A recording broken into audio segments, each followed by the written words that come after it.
Welcome to Sanvi UPSC KPSC exam ಅಕಾಡೆಮಿಗೆ ಎಲ್ಲರಿಗೂ ಮತ್ತೊಮ್ಮೆ ಆತ್ಮೀಯವಾದಂತಹ ಸ್ವಾಗತ. NDA 2022ರ ಒಂದು GK ಎಬಿಲಿಟಿ ಕ್ವಶನ್ ಪೇಪರನ್ನು ಜನರಲ್ ಎಬಿಲಿಟಿ ಕ್ವಶನ್ ಪೇಪರ್ನ ಅನಾಲಿಸಿಸ್ ಮಾಡ್ತಾಯಿದ್ದೀನಿ. So as it is continue video. ಕಳೆದ ವಿಡಿಯೋದಲ್ಲಿ 50ರಿಂದ 70 ಪ್ರಶ್ನೆಗಳನ್ನು ಇನ್ ಡೀಟೇಲ್ ಎಕ್ಸ್ಪ್ಲೈನ್ ಮಾಡಿದ್ದೀನಿ. 2 ವಿಡಿಯೋದಲ್ಲಿ ಅಪ್ಲೋಡ್ ಮಾಡಿದ್ದೀನಿ. ಸೊ ಇದು ಆ್ಯಸ್ ಇಟ್ ಇಸ್ ಕಂಟಿನ್ಯೂ. ಇವತ್ತು ಸಹ 10 ಪ್ರಶ್ನೆಗಳನ್ನು ಇನ್ ಡೀಟೇಲ್ ಆಗಿ NDA ಎಕ್ಸಾಮ್ನ 2022ರ ಪ್ರಶ್ನೆ ಪತ್ರಿಕೆಯ ಪ್ರಶ್ನೆಗಳನ್ನು ವಿಶ್ಲೇಷಣೆ ಮಾಡ್ತಾ ಹೋಗೋಣ. ಸೊ ನಾನು ಅದಕ್ಕೆ ಈ ಥರ ಸಾಮಾನ್ಯ ಜ್ಞಾನ ಪ್ರಶ್ನೆಗಳನ್ನು ವಿಶ್ಲೇಷಣೆ ಮಾಡ್ತಿದ್ದೀನಿ ಅಂತೇಳಿ ನಾನು ಹಲವಾರು ವಿಡಿಯೋಗಳಲ್ಲಿ ಹೇಳಿದ್ದೀನಿ. ಒಂದು ಪ್ರಶ್ನೆಯನ್ನು ವಿಶ್ಲೇಷಣೆ ಮಾಡ್ತಾ ನಾವು ಹಲವಾರು ವಿಷಯಗಳನ್ನು ತಿಳ್ಕೊಬೋದು. ಅದು ಬೇರೆ ಬೇರೆ ಎಕ್ಸಾಮ್ಗಳಿಗೆ ಒಂದು ಉಪಯುಕ್ತವಾದಂತಹ ಇನ್ಫಾರ್ಮೇಷನ್ ಆಗುತ್ತೆ. ಹಾಗೆ ನಾನು ಕ್ಲಾಸ್ ಕೇಳುವಾಗ ನೋಟ್ಸ್ ಮಾಡ್ಕೊಳ್ಳೋದು ಮರಿಬೇಡಿ. ಹಾಗೆಯೇ ಕಂಟೆಂಟ್ ಇಷ್ಟ ಆದರೆ ಎಕ್ಸಾಮ್ ಆಸ್ಪಿರೆಂಟ್ಸ್ಗೆ ಯಾವುದೇ ಕಾರಣಕ್ಕೂ ಶೇರ್ ಮಾಡೋದನ್ನು ಮರಿಬೇಡಿ. ಹಾಗೆ ನನ್ನ ಚಾನಲ್ನ ಯಾರು ಸಬ್ಸ್ಕ್ರೈಬ್ ಮಾಡ್ಕೊಳ್ಳೋದು ನೋಡ್ತಿದ್ದೀರಿ ಖಂಡಿತ ಸಬ್ಸ್ಕ್ರೈಬ್ ಮಾಡ್ಕೊಂಡು ನೋಡಿ ಅಂತ ಹೇಳ್ತಾ ಇವತ್ತಿನ ಈ ಒಂದು ವಿಡಿಯೋನ ಸ್ಟಾರ್ಟ್ ಮಾಡೋಣ. ಕಳೆದ ವಿಡಿಯೋದಲ್ಲಿ 70 ಪ್ರಶ್ನೆ, ಇವಾಗ 71ನೇ ಪ್ರಶ್ನೆ. ಈ ಪ್ರಶ್ನೆ ಏನು ಅಂತ ನೋಡ್ತಾ ವಿಶ್ಲೇಷಣೆ ಮಾಡ್ತಾ ಹೋಗೋಣ. ಖಂಡಿತ ಹಲವಾರು ಪ್ರಶ್ನೆಗಳು ವಿಜ್ಞಾನಕ್ಕೆ ಅಥವಾ ಸೈನ್ಸಿಗೆ ರಿಲೇಟೆಡ್ ಆಗಿರೋ ಪ್ರಶ್ನೆಗಳಿದ್ದಾವೆ, ಸೈನ್ಸ್ ರಿಲೇಟೆಡ್ ಕ್ವಶನ್ಸ್ಗಳೇ. ಸೊ ಸೈನ್ಸ್ ರಿಲೇಟೆಡ್ ಕ್ವಶನ್ಸ್ಗಳನ್ನು ಆರ್ಟ್ಸ್ ಸ್ಟೂಡೆಂಟ್ಸ್ ಕೇಳುವಾಗ ಸ್ವಲ್ಪ ಗೊಂದಲ ಆಗ್ಬೋದು, ಬಟ್ ಏನಿಲ್ಲ, ತುಂಬ ಸಿಂಪಲ್ ಕ್ವಶನ್ಸ್ಗಳೇ ಅಂದ್ಕೊಂಡು ನೀವು ವೀಡಿಯೋಸ್ ನೋಡ್ತಾ ಹೋಗಿ. ಪ್ರಶ್ನೆ ಏನಿದೆ, to help deep sea divers breathe ಅಂದರೆ divers breathe. To help deep sea divers breathe they carry cylinders of oxygen mixed with, ಯಾವುದರಲ್ಲಿ ಮಿಕ್ಸ್ ಮಾಡಿರ್ತಾರೆ ಆಕ್ಸಿಜನ್ನ, ಕ್ಲೋರಿನ್, ಹೀಲಿಯಮ್, ನೈಟ್ರೋಜನ್, ಓಝೋನ್. ಈ ಪ್ರಶ್ನೆ ಬೇರೆ ಬೇರೆ ಎಕ್ಸಾಮಲ್ಲಿ ತುಂಬ ಎಕ್ಸಾಮಲ್ಲಿ ಬಂದಿದೆ ಈ ಪ್ರಶ್ನೆ. ನೋಡೋಣ. To help deep sea divers breathe they carry cylinders of oxygen mixed with chlorine, helium, nitrogen and ozone ಅಂತ ಕೇಳಿದೆ. ಸೊ ಅಂದರೆ ಆಳವಾದ ಸಮುದ್ರದಲ್ಲಿ ಧುಮುಕುವಂತಹ ಈ ಡೀಪ್ ಸಿ ಡ್ರೈವರ್ಸ್ ಇರ್ತಾರಲ್ಲ, ಅಂದರೆ ಆಳ ಸಮುದ್ರ ಈಜುಗಾರರು. ಸೊ ಅವ್ರು ಉಸಿರಾಡಲು ಸಹಾಯ ಮಾಡಲು ಆಮ್ಲಜನಕ ಇರೋದಲ್ಲ, ಅದನ್ನು ಯಾವ ಅನಿಲದೊಂದಿಗೆ ಬೇರೆಸಿ ಸಿಲಿಂಡರ್ಗಳನ್ನು ಒಯ್ತಾರೆ. ಅಂದರೆ ಅವ್ರಿಗೊಂದು ಗ್ಯಾಸ್ ಸಿಲಿಂಡರ್ ಕೊಟ್ಟಿರ್ತಾರೆ, ಅದರಲ್ಲಿ ಆಮ್ಲಜನಕ ಇರುತ್ತೆ, ಬಟ್ ಅದಕ್ಕೊಂದು ಅನಿಲ ಮಿಕ್ಸ್ ಆಗಿರುತ್ತೆ. ಸೊ ಯಾವ ಅನಿಲ ಬೆರೆಸಿದ ಸಿಲಿಂಡರ್ಗಳನ್ನು ಒಯ್ತಾರೆ ಅಂತೇಳಿ, ಕ್ಲೋರಿನ್ನ, ಹೀಲಿಯಮ್, ನೈಟ್ರೋಜನ್, ಓಝೋನ್. ಇದಕ್ಕೆ ಆನ್ಸರು ಹೀಲಿಯಮ್ ಬೆರೆಸಿದಂತಹ ಸಿಲಿಂಡರ್ಗಳನ್ನು ಅವರು ಒಯ್ತಾರೆ.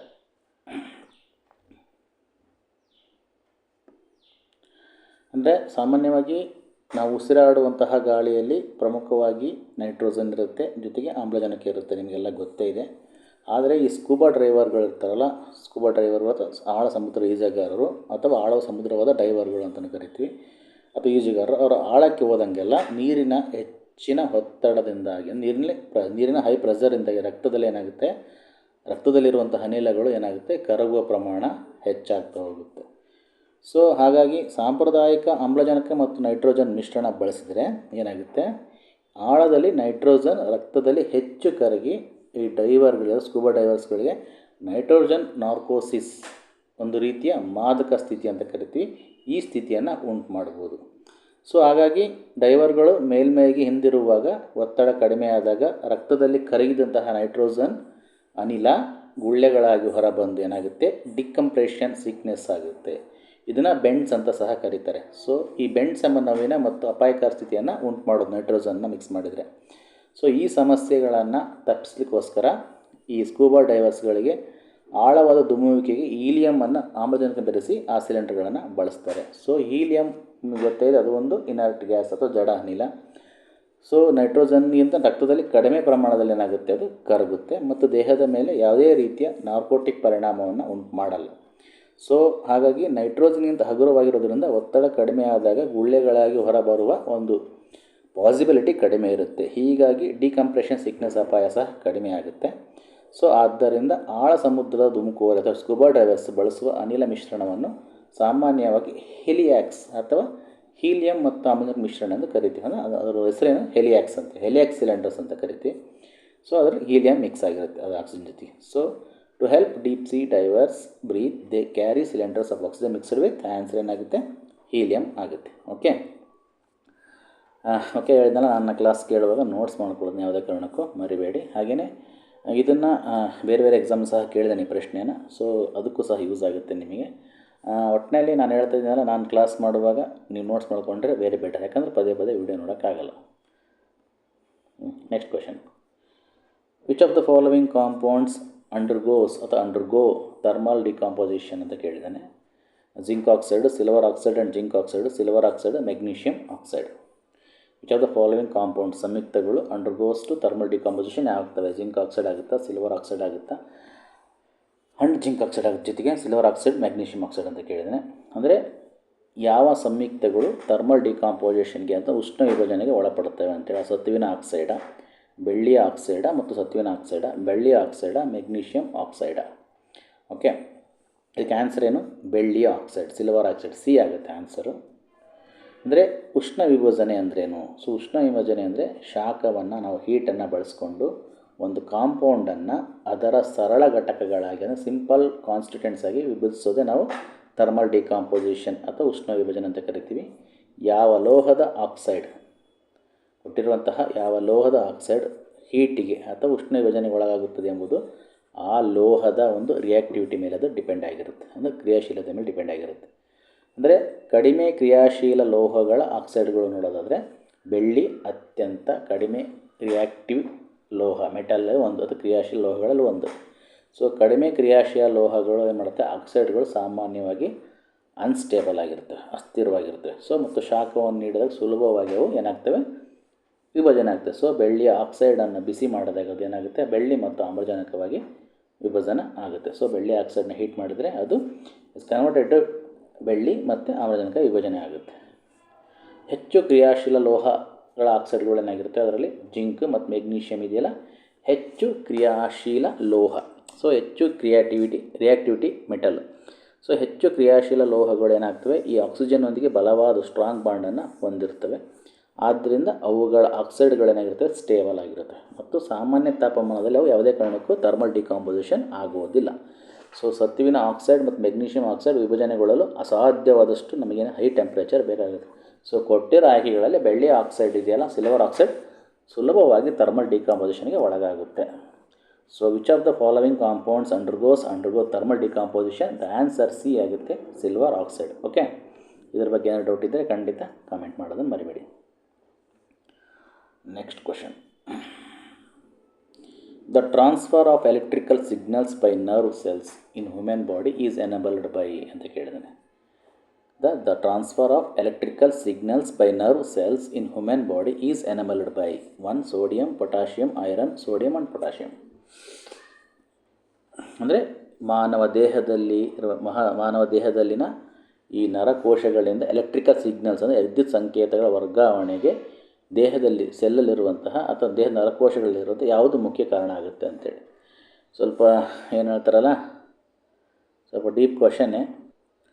ಅಂದರೆ ನರಕೋಶಗಳಲ್ಲಿ ವಿದ್ಯುತ್ ಸಂಕೇತಗಳು ಅಥವಾ ನರ ಪ್ರಚೋದನೆಗಳು ಅಥವಾ ನರ್ವ್ ಇಂಪಲ್ಸ್ ಅಂತ ಏನು ಕರಿತೀವಲ್ಲ, ಇವು ಉತ್ಪತ್ತಿಯಾಗುವುದು ಮತ್ತು ಅವು ಸಾಗುವುದು ನಾವೇನಂತ ಕರಿತೀವಿ, ಆ್ಯಕ್ಷನ್ ಪೊಟೆನ್ಷಿಯಲ್ ಎಂಬ ಪ್ರಕ್ರಿಯೆಯಿಂದ ನಾವು ಸಾಗ್ತವೆ ಅಂತ ಕರಿತೀವಿ. ಕ್ರಿಯಾ ವಿಭಾವದಿಂದ ಸಾಗ್ತವೆ. ಈ ಕ್ರಿಯಾ ವಿಭಾವ ಅಥವಾ ಆ್ಯಕ್ಷನ್ ಪೊಟೆನ್ಷಿಯಲ್ ಏನಿದೆ, ಸೆಲ್ ಮೆಂಬ್ರೇನ ಮೂಲಕ, ಅಂದರೆ ನಮ್ಮ ದೇಹದ ಸೆಲ್ ಮೆಂಬ್ರೇನ್ನ ಕೋಶಪರೆಯ ಮೂಲಕ ಕೆಲವು ಆಯಾನುಗಳು ಅಂದರೆ ಕೆಲವು ಅಯಾನ್ಸ್ಗಳ ಚಲನೆಯ ಮೇಲೆ ಅದು ಡಿಪೆಂಡ್ ಆಗಿರುತ್ತೆ. ಸೊ ಅಂದರೆ ವಿಶ್ರಾಂತ ಸ್ಥಿತಿಯಲ್ಲಿ ನೋಡೋದು, ರೆಸ್ಟಿಂಗ್ ಸ್ಟೇಟಲ್ಲಿ ಏನಾಗುತ್ತೆ, ನಮ್ಮ ಸೆಲ್ ಹೊರಗೆ ಅಥವಾ ಕೋಶದ ಹೊರಗೆ ಸೋಡಿಯಂ ಅಯಾನುಗಳೇನಾಗಿರ್ತವೆ, ಸೋಡಿಯಂ ಅಯಾನುಗಳು ಹೆಚ್ಚಿರ್ತವೆ ಮತ್ತು ಒಳಗೆ ಪೊಟ್ಯಾಷಿಯಂ ಅಯಾನುಗಳು ಹೆಚ್ಚಿರ್ತವೆ. ಸೊ ಸಿಗ್ನಲ್ ಬಂದಾಗ ಪೊರೆಯ ಮೂಲಕ ಏನಾಗುತ್ತೆ, ಸೋಡಿಯಂ ಅಯಾನುಗಳು ಕೋಶದ ಒಳಗೆ ವೇಗವಾಗಿ ಹರಿಯುತ್ತವೆ. ಇದು ಏನಾಗುತ್ತೆ, ಡಿಪೊಲರೈಸೇಷನ್ಗೆ ಕಾರಣ ಆಗುತ್ತೆ. ಸೊ ನಂತರ ಪೊಟ್ಯಾಷಿಯಂ ಅಯಾನುಗಳು ಕೋಶದಿಂದ ಹೊರಗೆ ಜೋರಾಗಿ ಹರಿಯುತ್ತವೆ. ಇದು ರೀಪೊಲರೈಸೇಷನ್ಗೆ ಕಾರಣವಾಗುತ್ತೆ. ಹೀಗಾಗಿ ನಮ್ಮ ದೇಹದ ನರ ಸಂಕೇತಗಳ ವರ್ಗಾವಣೆಯಲ್ಲಿ ಸೋಡಿಯಂ ಮತ್ತು ಪೊಟ್ಯಾಷಿಯಂ ಎರಡು ಅಯಾನುಗಳು ನಿರ್ಣಾಯಕವಾದ ಪಾತ್ರವನ್ನು ವಹಿಸ್ತವೆ. ಸೊ ಆನ್ಸರ್ ಏನಾಗುತ್ತೆ, ಸೋಡಿಯಂ ಆ್ಯಂಡ್ ಪೊಟ್ಯಾಷಿಯಂ. ಓಕೆ, ಅಂದರೆ the transfer of electrical signals by nerve cells in human body is enabled by sodium and potassium. D answer ಆಗುತ್ತೆ. Okay, next question. Silver artefacts get tarnished in air due to the formation of. Captain, ಸಿಲ್ವರಿಂದ ಮಾಡಿರುವಂತಹ ವಸ್ತುಗಳು ಸ್ವಲ್ಪ ಕಪ್ಪಾಗ್ತವೆ ನೋಡಿ. Tarnished ಅಂದರೆ ಕಪ್ಪಾಗ್ತವೆ in air, ಗಾಳಿಯಲ್ಲಿ, due to the formation of. ಏನು ಫಾರ್ಮ್ ಆಗುತ್ತೆ ಅಂತ ನೋಡಿರ್ಬೋದು. ಮನೆಯಲ್ಲೆಲ್ಲ ಬೆಳ್ಳಿ ಸಾಮಾನು ಕಪ್ಪಾಗಿರ್ತವೆ. ಅದಕ್ಕೆ ಕಾರಣ ಏನು? Silver chloride, silver oxide, silver sulphide, silver sulphate. ಎಲ್ಲ ಸೈನ್ಸ್ ಕ್ವಶನ್ಸ್ಗಳೇ. ಅಂದರೆ ಬೆಳ್ಳಿಯ ಕಲಾಕೃತಿಗಳು ಗಾಳಿಯಲ್ಲಿ ಯಾವುದರ ರಚನೆಯಿಂದಾಗಿ ಅವು ಕಪ್ಪಾಗ್ತವೆ? ಸಿಲ್ವರ್ ಕ್ಲೋರೈಡಿಂದನ, ಸಿಲ್ವರ್ ಆಕ್ಸೈಡಿಂದನ, ಸಿಲ್ವರ್ ಸಲ್ಫೈಡಿಂದ, ಸಿಲ್ವರ್ ಸಲ್ಫೇಟಿಂದ. ಬೆಳ್ಳಿಯ ಕ್ಲೋರೈಡ್, ಬೆಳ್ಳಿಯ ಆಕ್ಸೈಡ್, ಬೆಳ್ಳಿಯ ಸಲ್ಫೇಟ್, ಬೆಳ್ಳಿಯ sulphate. Chloride, oxide, sulphate, sulphate. Chloride, oxide, sulphide, sulphate. ಯಾವುದು ಆನ್ಸರ್ ಏನಂತ? Silver sulphide, C. ಅಂದರೆ ಬೆಳ್ಳಿ ಇದೆಯಲ್ಲ, ಗಾಳಿಯಲ್ಲಿರುವಂತಹ ಸ್ವಲ್ಪ ಪ್ರಮಾಣದಂತಹ ಹೈಡ್ರೋಜನ್ ಸಲ್ಫೈಡ್ ಇರುತ್ತಲ್ಲ, ಆ ಒಂದು ಗ್ಯಾಸ್ನೊಂದಿಗೆ ಪ್ರತಿಕ್ರಿಯಿಸಿ ಸಿಲ್ವರ್ ಸಲ್ಫೈಡ್ ಎಂಬ ಪದರವನ್ನು ಅದೇನು ಮಾಡುತ್ತೆ? ಉಂಟು ಮಾಡುತ್ತೆ. ಈ ಸಿಲ್ವರ್ ಸಲ್ಫೈಡ್ನ ಪದರವೇ ಈ ಬೆಳ್ಳಿಯ ಸಾಮಾನುಗಳು ಕಪ್ಪಾಗಲು ಅಥವಾ ಕಳಂಕಗೊಳ್ಳಲು ಮುಖ್ಯ ಕಾರಣ, ಟರ್ನಿಷಿಂಗ್ ಆಗಲು ಕಾರಣ ಅದೇ. ಸೊ ಅಂದರೆ ಬೆಳ್ಳಿ ಪ್ಲಸ್ ಹೈಡ್ರೋಜನ್ ಸಲ್ಫೈಡ್ ಏನಾಗುತ್ತೆ? ಸೇರಿಕೊಂಡು ಸಿಲ್ವರ್ ಸಲ್ಫೈಡ್ ಆಗಿ ಹೈಡ್ರೋಜನ್ ಬಿಡುಗಡೆ ಆಗುತ್ತೆ. ಸೊ ಆನ್ಸರ್ ಏನಾಗುತ್ತೆ? ಸಿಲ್ವರ್ ಸಲ್ಫೈಡ್ ಆಗುತ್ತೆ. C answer. So the silver artifacts get tarnished in air due to the formation of silver sulfide. Okay, next ಈ ಕ್ವಶನ್ ಮಾನವನ ಕಣ್ಣಿನ ಬಗ್ಗೆ ಇದೆ. Human eye can see objects at different distance, okay, with contrasting illuminations. This is due to ಅಂತ ಕೇಳಿದ್ದಾನೆ. Far sightedness, near sightedness, far sightedness and near sightedness and accommodation of eye ಅಂತ ಕೇಳಿದೆ. ಅಂದರೆ ದೂರದೃಷ್ಟಿ, ಸಮೀಪ ದೃಷ್ಟಿ ದೋಷ ಅವೆಲ್ಲ ಬರ್ತವೆ. ಅಂದರೆ human eye can see objects at different distance with contrasting illumination, this is due to ಅಂತೇಳಿ. ಅಂದರೆ ಮಾನವ ಕಣ್ಣು ವಿಭಿನ್ನ ಬೆಳಕಿನೊಂದಿಗೆ ಅಥವಾ ವಿಭಿನ್ನ ಪ್ರಕಾಶಗಳೊಂದಿಗೆ ಕಾಂಟ್ರಾಸ್ಟಿಂಗ್ ಇಲ್ಯುಮಿನೇಷನ್ ವಿವಿಧ ದೂರದಲ್ಲಿರುವ ವಸ್ತುಗಳನ್ನು ನೋಡಲು ಸಾಧ್ಯವಾಗುತ್ತೆ. ಇದಕ್ಕೆ ಕಾರಣ ಏನು ಅಂತೇಳಿ. ಅಂದರೆ ಮಾನವನ ಕಣ್ಣು ಬೆಳಕಿನ ಪ್ರಮಾಣ ಎಷ್ಟೇ ವ್ಯತ್ಯಾಸವಾಗಿ, ಉದಾಹರಣೆ ಪ್ರಕಾರ ಬೆಳಕಿದ್ರು, ಕಡಿಮೆ ಬೆಳಕಿದ್ರು, ಆ ವಸ್ತುಗಳು ಹತ್ತಿರವಿರಲಿ ದೂರವಿರಲಿ ಅವುಗಳನ್ನು ಸ್ಪಷ್ಟವಾಗಿ ನೋಡಲು ನಮಗೆ ಸಾಧ್ಯ ಐತೆ ಅಲ್ವಾ. ಸೊ ಕಣ್ಣಿನ ಈ ಹೊಂದಾಣಿಕೆ ಸಾಮರ್ಥ್ಯಕ್ಕೆ ಕಾರಣ ಏನು? ಈ ಅಡ್ಜಸ್ಟಿಂಗ್ ಪವರಿಗೆ ಕಾರಣ ಏನು ಅಂತ ಅಲ್ಲಿ ಕೊಟ್ಟಿದ್ದಾನೆ ಆಪ್ಷನ್ಸ್. ಅಂದರೆ ಫಸ್ಟ್ ಆಪ್ಷನ್ ಕೊಟ್ಟಿದೆ ಫಾರ್ ಸೈಟೆಡ್ನೆಸ್, ಅಂದರೆ ದೂರದೃಷ್ಟಿ. ಇದು ಒಂದು ದೃಷ್ಟಿ ದೋಷನೇ.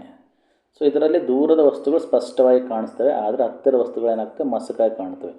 ಇನ್ನು ಸಮೀಪ ದೃಷ್ಟಿ, ನಿಯರ್ ಸೈಟೆಡ್ನೆಸ್, ಇದು ದೃಷ್ಟಿದೋಷ. ಇದು ಸಹ ಒಂದು ದೃಷ್ಟಿದೋಷನೇ. ಇದರಲ್ಲಿ ಹತ್ತಿರದ ವಸ್ತುಗಳು ಸ್ಪಷ್ಟವಾಗಿ ಕಾಣಿಸ್ತವೆ, ದೂರದ ವಸ್ತುಗಳು ಯಾವುದೇ ಕಾರಣಕ್ಕೂ ಕಾಣಲ್ಲ, ಅವು ಮಸಕಾಗಿ ಕಾಣ್ತವೆ. ಇನ್ನೊಂದು ಆಪ್ಷನ್ ಕೊಟ್ಟರೆ ಎರಡು ದೂರದೃಷ್ಟಿ, ಸಮೀಪ ದೃಷ್ಟಿ ಹೇಳಿದ್ನಲ್ಲ, ಎರಡು ದೃಷ್ಟಿದೋಷಗಳಾಗಿರೋದ್ರಿಂದ ಕಣ್ಣಿನ ಅಡ್ಜಸ್ಟ್ಮೆಂಟ್, ಸಾಮಾನ್ಯ ಹೊಂದಾಣಿಕೆ ಸಾಮರ್ಥ್ಯವು ಯಾವುದೇ ಕಾರಣಕ್ಕೂ ರೀಸನ್ ಆಗಲ್ಲ. ಇಲ್ಲಿ ಕೊಟ್ಟೆ ನೋಡಿ ಆಪ್ಷನ್, ಕಣ್ಣಿನ ಅಳವಡಿಕೆ ಹೊಂದಾಣಿಕೆ, ಅಕಮಡೇಷನ್ ಆಫ್ ಐ. ಅಕಮಡೇಷನ್ ಅಂದರೆ ಕಣ್ಣಿನ ಅಳವಡಿಕೆ ಹೊಂದಾಣಿಕೆ. ಸೊ ವಸ್ತುವಿನ ದೂರವನ್ನು ಅವಲಂಬಿಸಿ ನಮ್ಮ ಸಿಲಿಯರಿ ಸ್ನಾಯುಗಳ ಸಹಾಯದಿಂದ ಕಣ್ಣಿನ ಲೆನ್ಸ್ ಅಥವಾ ಮನ್ಸೂರು ಅಂತ ಕರಿತೀವಿ, ಮಸೂರದ ಆಕಾರವನ್ನು ಬದಲಾಯಿಸಿಕೊಂಡು ಈ ಫೋಕಲ್ ಲೆಂತನ್ನು ಹೊಂದಿಸಿ, ನಾಭಿ ದೂರವನ್ನು ಹೊಂದಿಸಿ ರೆಟಿನದ ಮೇಲೆ ಸ್ಪಷ್ಟ ಬಿಂಬವನ್ನು ರೂಪಿಸುವ ಕಣ್ಣಿನ ಸಾಮರ್ಥ್ಯ ಇದಾಗಿದೆ. ಸೊ ಬೆಳಕಿನ ವ್ಯತ್ಯಾಸಗಳಿಗೆ ಹೊಂದಿಕೊಳ್ಳುವ ಸಾಮರ್ಥ್ಯ ಸಹ ಇದರಲ್ಲಿದೆ. ಈ ಕಾರಣದಿಂದಾಗಿ ಕಣ್ಣು ವಿವಿಧ ದೂರದ ವಸ್ತುಗಳು ನೋಡಲು ಸ್ಪಷ್ಟವಾಗಿ ನೋಡಲು ಪ್ರಮುಖವಾದ ರೀಸನ್ ಆಗಿದೆ. ಸೊ ಆನ್ಸರ್ ಏನಾಗುತ್ತೆ? ಕಣ್ಣಿನ ಅಳವಡಿಕೆ ಅಥವಾ ಹೊಂದಾಣಿಕೆ, ಅಕೊಮಡೇಷನ್ ಆಫ್ ಐ. ಈ ಸಾಮರ್ಥ್ಯವನ್ನು ಕಣ್ಣಿನ ಹೊಂದಾಣಿಕೆ ಶಕ್ತಿ, ಪವರ್ ಆಫ್ ಅಕೊಮಡೇಷನ್ ಎಂದು ಕರಿತೀವಿ. ಸೊ ವಿವಿಧ ದೂರದ ವಸ್ತುಗಳನ್ನು ನೋಡಲು ಕಣ್ಣಿನ ಲೆನ್ಸು ಅಥವಾ ಮಸೂರು ತನ್ನ ನಾಭಿ ದೂರವನ್ನು ಬದಲಾಯಿಸುವ ಪ್ರಕ್ರಿಯೆ ಇದಕ್ಕೆ ಕಾರಣ ಅಂತ ಹೇಳ್ಬೋದು. ಈ ಹೊಂದಾಣಿಕೆಯು ನಿರ್ದಿಷ್ಟವಾಗಿ ಹೇಳೋದಾದರೆ ದೂರಕ್ಕೆ ಅನುಗುಣವಾಗಿ ಆಗುವ ಮಸೂರದ ಆಕಾರದ ಬದಲಾವಣೆ ಮತ್ತು ಅಲ್ಲಿನ ಒಂದು ಇಲ್ಯುಮಿನೇಷನ್, ಬೆಳಕಿಗೆ ಅನುಗುಣವಾಗಿ ಪ್ಯೂಪಿಲ್ ಅಂತ ಕರಿತೀವಿ, ಗಾತ್ರವನ್ನು ಬದಲಾಯಿಸುವ ಸಹ ಒಳಗೊಂಡಿಬಿಟ್ಟು ಅಡ್ಜಸ್ಟ್ಮೆಂಟ್ ಇದೆ ಕಣ್ಣಿನಲ್ಲಿ, ಆ ಪವರ್ ಇದೆ. ಸೊ ಇದನ್ನೇ ನಾವು ಈ ಸಾಮರ್ಥ್ಯವನ್ನು ಕಣ್ಣಿನ ಹೊಂದಾಣಿಕೆ ಶಕ್ತಿ ಅಥವಾ ಪವರ್ ಆಫ್ ಅಕೊಮಡೇಷನ್ ಅಂತ ಕರಿತೀವಿ. ಅರ್ಥ ಆಯ್ತಾ? ಸೊ ಹಾಗಾಗಿ women eye can see objects at different distance with contrasting illumination is due to accommodation of eye. Okay, answer D.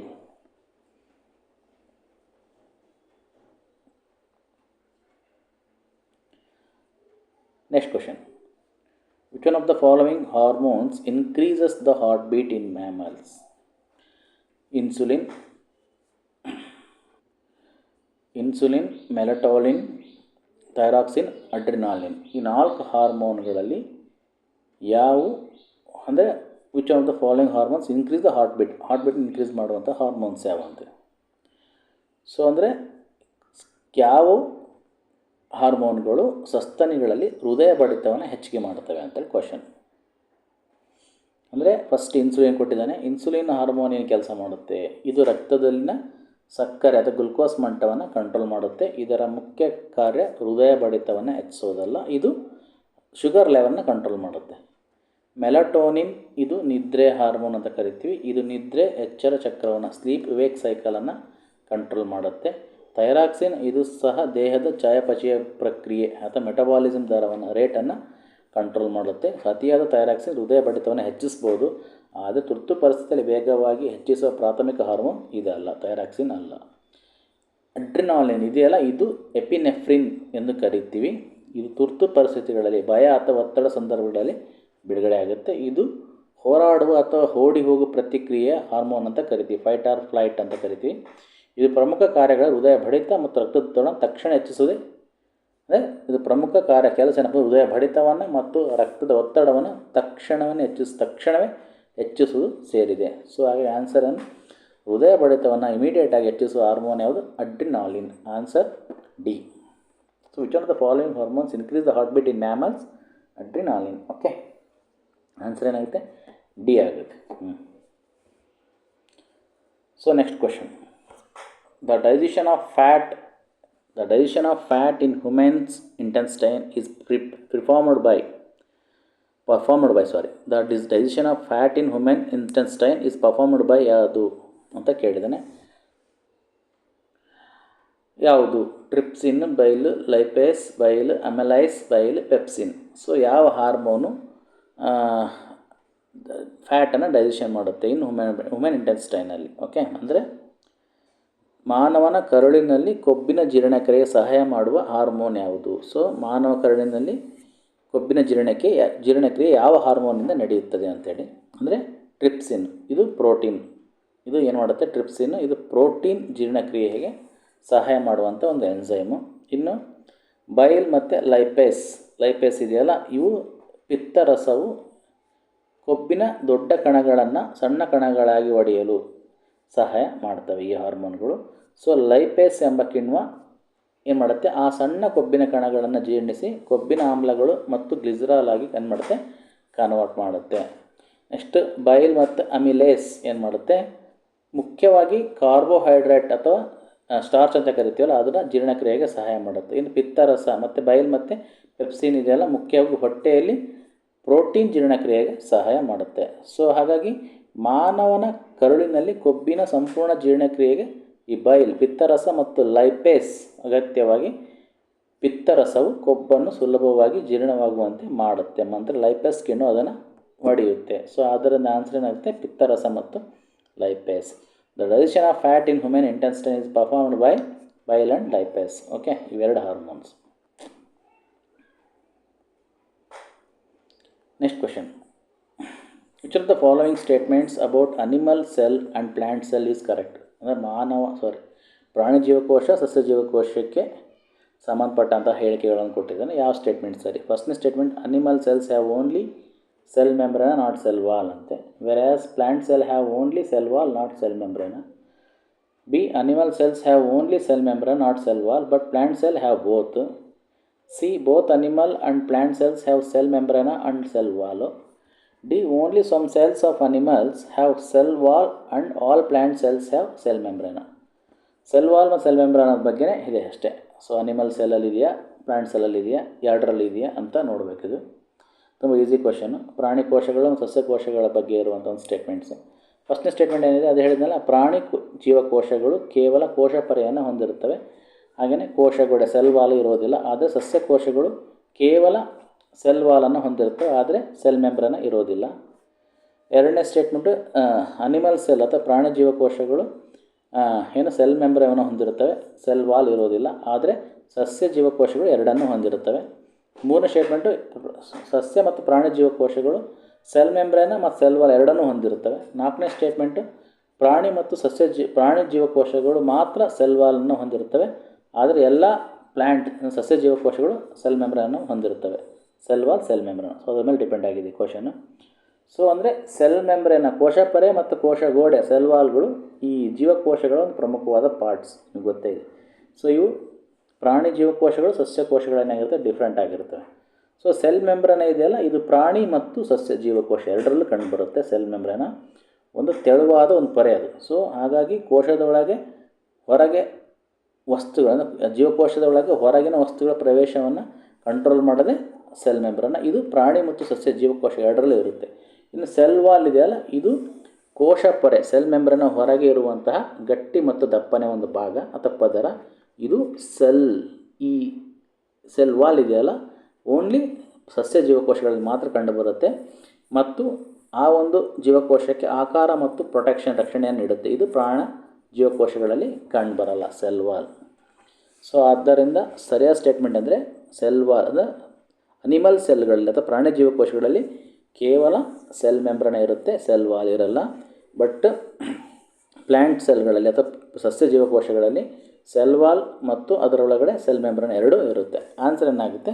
B ಆಗುತ್ತೆ. ಓಕೆ, ಸೊ ಬಿ ಸ್ಟೇಟ್ಮೆಂಟ್ ಇದೆಯಲ್ಲ, animal cells have only cell membrane, correct, not cell wall. But plant cells have both. Yes, ಪ್ರಾಣಿ ಜೀವಕೋಶಗಳು ಕೇವಲ cell ಮೆಂಬ್ರನ್ನು ಹೊಂದಿರ್ತವೆ, ಆದರೆ cell wall ಇರುವುದಿಲ್ಲ. ಆದರೆ ಸಸ್ಯ ಜೀವಕೋಶಗಳು ಎರಡನ್ನು ಹೊಂದಿರುತ್ತವೆ. So answer B. Which one of the following statements about animal cells and plant cells is correct?